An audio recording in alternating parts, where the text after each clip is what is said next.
All right. We made it to a non-stress test, okay? Now, with a non-stress test, you want to see 2 or more acceleration of 15 beats per minute or more with fetal movement. So underline fetal movement, okay? You will also see that we've put a little definition of acceleration that you can read later, okay? Now, each increase should last for 15 seconds, and this is recorded for 20 minutes. Recorded for 20 minutes. Now, do you want this test to be reactive or non-reactive? Reactive, because what does reactive mean? Reactive means accelerations are present. Accelerations are present. So that's a good thing. Now I want you to think about this. If I sit down and rest, what is my heart rate naturally going to do? Slow down. If I get up and run out of the room, what is my heart rate going to do? It should go up. So I'm going to ask you a question. Do I have variability in my heart rate?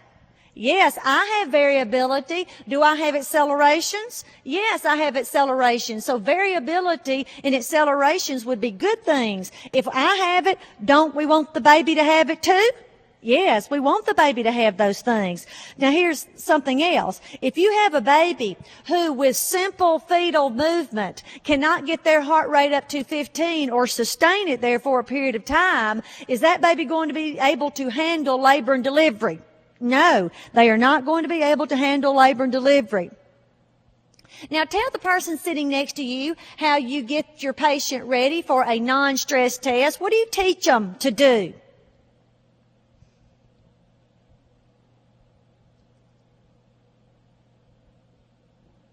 Okay, all you do is put them on a monitor, right? And you tell them that every time they feel the baby move, they need to do what? Punch the button. Punch the button. And what you're doing is looking at the fetal heart monitor and making sure that with simple fetal movement, there is an increase in acceleration in the baby's heart rate. Now, let's look at the contraction stress test, okay? Contraction stress test. Oxytocin challenge test is sometimes another name for it. Now, this is only performed on high-risk pregnancies, okay? Like preeclampsia, maternal diabetes, any condition where we suspect any form of placental insufficiency, okay? So it's only done on high-risk pregnancies, and this determines if the baby can handle the stress of a what? Uterine contraction. A uterine contraction. You see, uterine contractions decrease blood flow to the uterus and the placenta. And if the decrease in blood flow is great enough to cause hypoxia in the fetus, the fetal heart rate will decrease from your baseline fetal heart rate. That's a deceleration. And we do not want to see what on the fetal monitor? Late decelerations, because this means uteroplacental insufficiency, which basically means your placenta's wearing out, okay? In simple terms, do you want a positive or a negative test? Negative, because what does negative mean? No late decels. No late decels. Now take about 10 seconds and read that little box to yourself, please.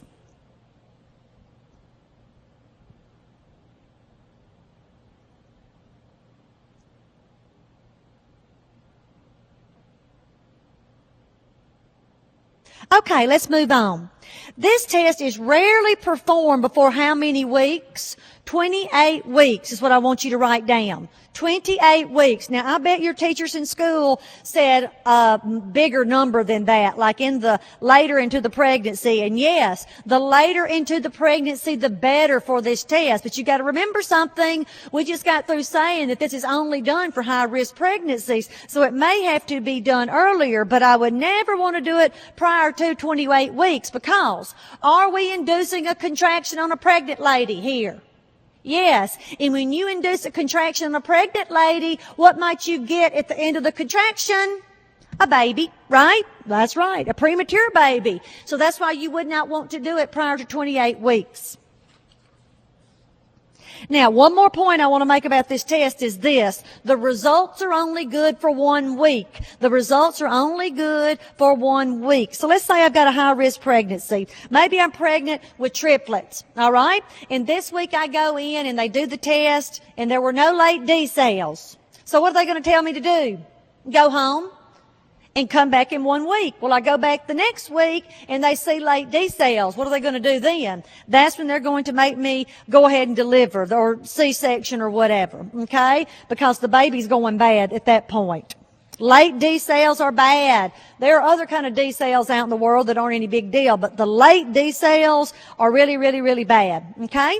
Now, true labor. With true labor, do we have regular or irregular contractions? Regular. Do the contractions increase or decrease in frequency and duration? They increase. And the discomfort is in the back and it radiates all the way around to the abdomen. And what happens to the pain level with the change in activity? It increases. It increases. Now, false labor. With false labor, the contractions are irregular. Irregular. And where is the discomfort mainly? Abdomen. Mainly just right in the front here. And what happens to the pain with a change in activity? It decreases or goes away. It decreases or goes away. Now that's probably a Braxton Hicks, okay? That's probably a Braxton Hicks contraction. If somebody's having a Braxton Hicks contraction, they can do just about anything different, like roll over in bed, walk, drink a glass of water, and if it's a Braxton Hicks, it'll probably go away. All right, the next thing we have is epidural anesthesia. Now, I know that ladies in labor can receive a lot of different types of pain meds, okay? But we're going to focus on the epidural. Now, we've listed for your viewing pleasure a chart with different types of pain meds, okay? But let's go back to the epidural for a second. One position that the patient can get into for this procedure is to lie on their left side, legs flexed, but the back is not as arched as with the lumbar puncture, okay?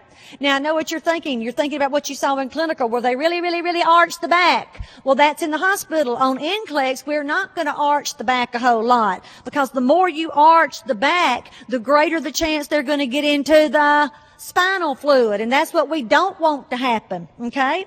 Now, I know there are other positions they can put the patient into, such as they may just prop them up over the bedside table with their head down on the bedside table, okay? Or they may say, hey, just scrunch up your back like a cat. And then sometimes they're even told to sit Indian style. Now, that's a weird one, isn't it? You don't see that done a whole lot. Now, you tell a pregnant lady to get Indian style, and what's she going to say? How, right? Well, they're going to put you in that position if that's the position that particular doctor or anesthetist likes, okay?